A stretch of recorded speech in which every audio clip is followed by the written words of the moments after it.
सेठ गिरधारी लाल एक पुराने ख्यालों के पिता थे। उनके लिए उनका घर, उनकी बड़ी सी हवेली ही सब कुछ थी। बाहर चाहे उनका कितना भी बड़ा कारोबार हो, पर असली ताकत और सुकून उन्हें अपनी हवेली की चार दीवारी के अंदर ही मिलता था। उनके लिए घर सिर्फ रहने की जगह नहीं था, बल्कि उनके वसूलों, रीति रिवाजों और उनके परिवार का सबसे सुरक्षित ठिकाना था। सेठ गिरधारी लाल के दो बेटे थे। बड़े बेटे की पत्नी शोभा गांव की सीधी सादी महिला थीं, जबकि छोटे बेटे की पत्नी रेशमा शहर की चकाचौंध से आई थीं।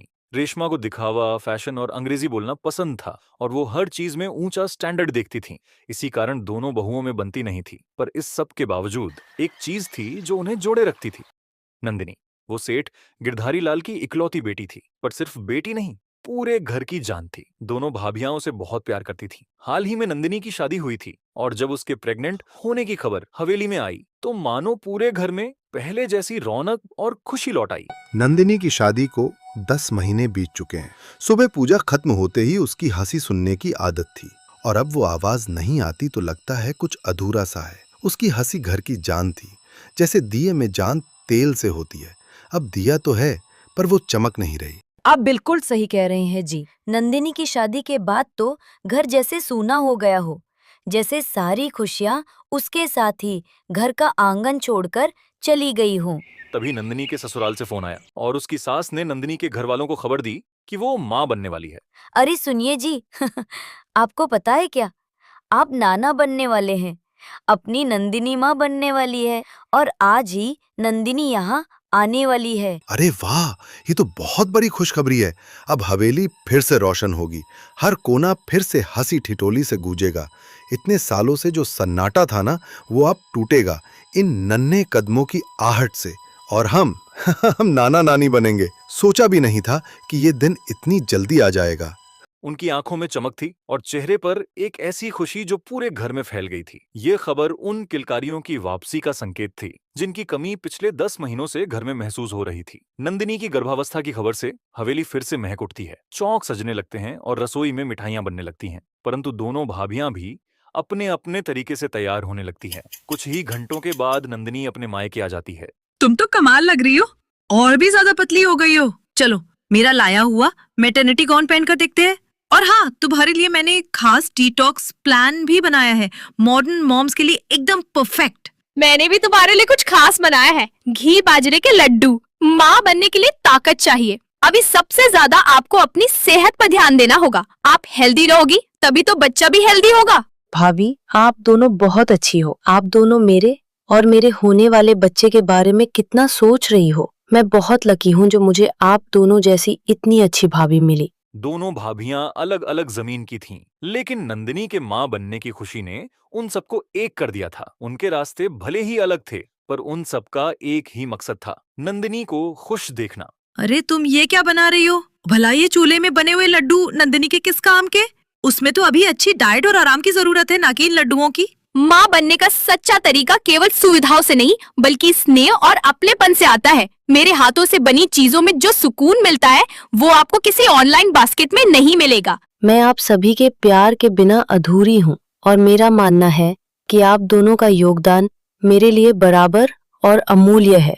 आप दोनों ने मेरा बहुत ख्याल रखा है। नंदिनी के आंसुओं में इतनी शक्ति थी कि वो बहुओं के बीच चल रही तीखी बहस को भी शांत कर देते थे, जैसे आग पर पानी पड़ गया हो। लेकिन ये शांति हमेशा के लिए नहीं रहती थी। घर के अंदर अमीरी और गरीबी के बीच की दूरियां लगातार बढ़ती जा रही थीं, गहरी खाई का रूप लेती जा रही थीं। इन दरारों को भरने की एक अकेली उम्मीद बस नंदिनी की हंसी थी, जो इन दूरियों को मिटाने की कोशिश करती रहती थी। देखो, मेरा मानना है कि तुम्हें अस्पताल में ही डिलीवरी करानी चाहिए। वहाँ सही दवाइयाँ और इलाज आसानी से मिल जाता है, जो इस समय बहुत जरूरी है। वैसे ननद जी, मेरा मानना है कि घर पर ही बच्चे को जन्म देना और फिर घर पर ही माँ और बच्चे की देखभाल करना सबसे सही तरीका है। ये तरीका अस्पताल के माहौल से ज्यादा आरामदायक और सुरक्षित होता है। जब डिलीवरी घर पर होती है तो महिला अपने जाने पहचाने और आरामदायक माहौल में होती है। उसे किसी अनजान जगह पर जाने का तनाव नहीं होता। घर के लोग आसपास होते हैं, इससे महिला को ज्यादा आत्मविश्वास महसूस होता है और डिलीवरी की प्रक्रिया थोड़ी आसान हो सकती है।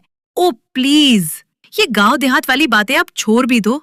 वो जमाना कब का चला गया जब घर में बच्चे पैदा होते थे और दाइयां आकर देखभाल करती थी। अब तो सब कुछ बदल गया है। ननद जी, आपको डिलीवरी अस्पताल में ही करवानी चाहिए। सच कहूँ तो अगर आप सब मेरे साथ नहीं होती ना, तो मैं कभी माँ बनने का सपना भी नहीं देख पाती। आप सबका दुलार और चिंता मैं पूरी तरह समझती हूँ। नंदिनी की कोख में एक नया बच्चा पल रहा था और इससे घर में ढेर सारी खुशियां थीं। पर ये नई शुरुआत एक बड़ी परीक्षा भी थी। अब घर में रिश्ते, हक और भावनाएं आपस में टकराने वाली थीं। मगर इन सब की सुलझन प्यार ही देगा। प्यार ही बताएगा कि कौन सही है और कौन गलत। जैसे जैसे नंदिनी के 8 महीने पूरे हुए, घर में 2 नई बातें सामने आने लगीं। एक तरफ तो सब नंदिनी की खूब सेवा करने में जुट गए, वहीं दूसरी तरफ घर को सजाने की होड़ भी लग गई। लेकिन इसके साथ ही नंदिनी की देखभाल कैसे की जाए, इस बात पर भाभियों के बीच टकराव बढ़ने लगा और धीरे धीरे सब में अहंकार की चुपचाप बौछारें भी शुरू हो गईं। यानी सब अपने तरीके को सही बताने लगे और छोटी छोटी बातों पर मनमुटाव बढ़ने लगा। नंदिनी, आज रात मैं तुम्हारे लिए ऑर्गेनिक कोको बटर लाई हूँ। हम उसी से मसाज करेंगे ताकि स्ट्रेच मार्क्स ना पड़े। ये तेल बहुत खास है क्योंकि इसमें दादी के कई पुराने नुस्खे शामिल हैं जो शरीर को ताकत देते हैं और थकान दूर करते हैं। उनकी रेसिपी में कुछ ऐसी जड़ी बूटियां भी मिली हुई है जो तुम्हारी त्वचा के लिए बहुत अच्छी हैं और दर्द से भी राहत देती हैं। ये तुम्हें अंदर से गर्म रखेगा और शरीर को आराम देगा, खासकर इस मौसम में। नंदिनी को अब ओट्स और फ्रूट्स खाने चाहिए। तुम रोज उसे घी चावल बनाकर क्यों दे रही हो? अरे बहन, बच्चा पैदा होगा इन फल सब्जियों से। माँ के दूध में ताकत होनी चाहिए, ना कि फॉर्मूला की बोतल में। सीरियसली, तुम लोगों को लगता है तुम्हारी घिसी पिटी सोच से बच्चा स्वस्थ होगा? देखो, अब जमाना बदल गया है। बच्चे को स्वस्थ रखने के लिए सिर्फ घी तेल काम नहीं आता। नंदिनी को अब फैमिली हेल्थ डाइट जैसी चीजें पढ़नी चाहिए। आजकल डॉक्टर और एक्सपर्ट क्या कहते हैं, उस पर ध्यान देना चाहिए। उन्हें पता होगा कि बच्चे और माँ को सही पोषण कैसे मिलता है, कौन से विटामिन जरूरी हैं और कितनी मात्रा में खाने चाहिए। पर बात जब माँ बनने की समझ की आती है ना, तो वो सिर्फ किताबों में या किसी फैमिली हेल्थ डाइट वाली किताब में नहीं मिलती। वो तो रिश्तों से आती है, घर के बड़े बुजुर्गों के अनुभवों से आती है। लेकिन मैं बस इतना चाहती हूँ कि आप सब मेरी भावनाओं का भी थोड़ा समझे। मैं इस समय जिस दौर से गुजर रही हूँ, उसमें मुझे अपनी सहूलियत और पसंद का ध्यान रखना बहुत जरूरी है। प्लीज मुझे अपनी मर्जी से चुनने दे कि मुझे कब खाना है और क्या पहनना है। कभी कभी मेरा मन कुछ और खाने का करता है, या मैं कोई खास कपड़े पहनना चाहती हूँ जिसमें मैं आरामदायक महसूस करूं। समय बीत रहा था, 8 महीने बीत गए थे, लेकिन उसकी हर मुस्कान अब किसी न किसी भाभी के लिए पक्षपात बन जाती थी। तभी एक रोज नंदिनी की सास उसे लेने आ जाती है। मैं नंदिनी को लेने आई हूँ और अगले महीने उसकी गोद भराई है। ओ वाओ, फिर तो हमें नंदिनी के लिए नया गाउन खरीदना होगा। गोद भराई के दिन मेरी ननद तो बिल्कुल राजकुमारी लगनी चाहिए। मैं तो हमेशा ही सबसे 2 कदम आगे रहती हूँ। मैंने तो ड्रेस सिल भी ली है और साथ में दुपट्टे की किनारी भी बुनी है। मैंने तो सब पहले से तैयार कर रखा है। प्लीज अब की बार पुराने पर्दे की सिलाई मत देना, वरना मेहमानों के सामने हमारी नाक कट जाएगी। तुम तो रह नहीं दो शोभा। नंदिनी की सास उसे लेकर ससुराल लौट जाती है, जहां उसकी गोद भराई की रस्म होगी। पीछे छूटती हैं दोनों भाभियां। अब बात यह है कि गोद भराई के दिन नंदिनी कौन सी वाली भाभी का दिया हुआ आउटफिट पहनेगी। गोद भराई सिर्फ एक रस्म नहीं, बल्कि दोनों भाभियों की प्रतिष्ठा की परीक्षा बन चुकी थी। और गोद भराई का दिन आता है। ये ड्रेस पहनकर तो नंदिनी एकदम राजकुमारी लगेगी। एकदम फिल्मी लुक आएगा नंदिनी पर। इस गांव वाली शोभा की ड्रेस से अच्छी तो ये ड्रेस है। जरूर नंदिनी को ये पसंद आएगी। वहीं दूसरी ओर शोभा अपनी नन्ही खुशियों की गठरी तैयार कर रही थी। उसने रेशमी चुनरी में गोद भराई की पोटली सजाई थी और वो समय आया जिसका इंतजार था। गोद भराई का शुभ मुहूर्त। घर गेंदे से सजा हुआ था। सेठ गिरधारी लाल के पुराने दोस्त, मोहल्ले की महिलाएं और रिश्तेदार सभी आमंत्रित थे। पर असली मुकाबला था कि नंदिनी क्या पहनेगी, किसकी ड्रेस चुनेगी वो। नंदिनी ये देख, लाइट वेट है, फैब्रिक ऐसा है कि तू ग्लो करेगी। तू इसे पहनकर बाहर निकलेगी तो हर कोई बस तुझे ही देखता रह जाएगा। तुझे पसंद आया ना? एकदम बॉलीवुड लुक। मैंने ओढ़नी पर तेरे नाम का कढ़ाई किया है। सिर पर बांध लेना, अच्छा लगेगा। और इसका दुपट्टा मैंने खुद रंगा है, पहनकर देखना, बहुत आराम देगा। बस सब इतना अच्छा है, मैं सोच नहीं पा रही हूँ क्या करूँ।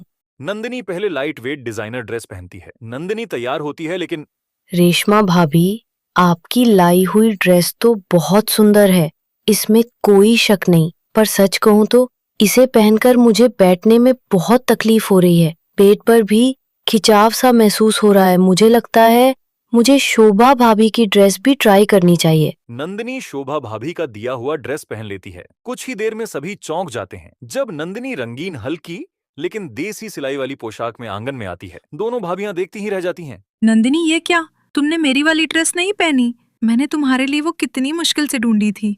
मैंने इतनी मेहनत की, इतनी दुकानें छानी ताकि तुम्हें सबसे अच्छी और स्टाइलिश ड्रेस मिल सके। और तुमने क्या किया? तुमने तो वही गांव वाली भाभी की ओढ़नी पहन ली। मेरा सारा एफर्ट बेकार चला गया।